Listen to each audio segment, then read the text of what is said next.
The Edge of Man. Episode 4. The Lioness Who Would Not Bow Peace in the Riverlands. A season passed since the fall of Kondo. The Riverlands bloomed again, lush, wild, and alive. Duma ruled from the high cliffs, while Tambo and Django patrolled the outer edges, roaring with pride. Nia and Maji thrived as huntresses, leading kills with precision. The family had rebuilt what was lost.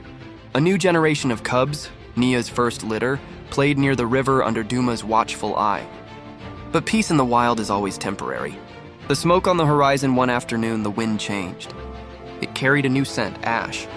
Then came the noise, a grinding, humming beast not of claws or fangs, but of metal and fire. From the northern plains, strange creatures appeared, humans.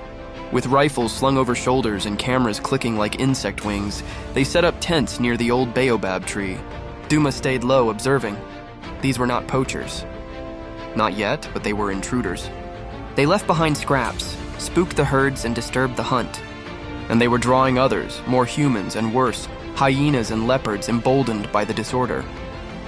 Django's warning, Django had seen this before. He told Duma of another land east of the rivers, where lions once ruled until men came with loud sticks and steel traps. He warned that if they stayed silent, the Riverlands would become a prison of lenses and fences. Tambo wanted to drive them out. Roar, show strength, but Duma counseled patience. Roar at a lion, it flees. Roar at man, he brings more. The broken rule. One moonless night, a gunshot rang through the dark. Not at them, but at the herds. Duma and her pride found a poacher's snare hidden in the tall grass, with a wounded zebra nearby. The humans who camped during the day weren't all harmless, and they were watching the lions now. Tambo returned one day with a metal dart lodged in his shoulder. He'd been tagged, tracked, studied. The choice. The pride gathered under the old fig tree, Duma, Tambo, Nia, Maji, Django, and the young cubs. The Riverlands were changing again, not with roaring males, but with machines, plastic, and poison. Duma stood and made her decision. They would split. Tambo and Django would stay and defend the eastern ridge, watching the humans' every move.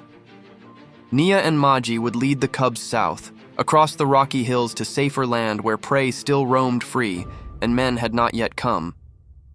Duma would remain between both, a sentinel, a bridge.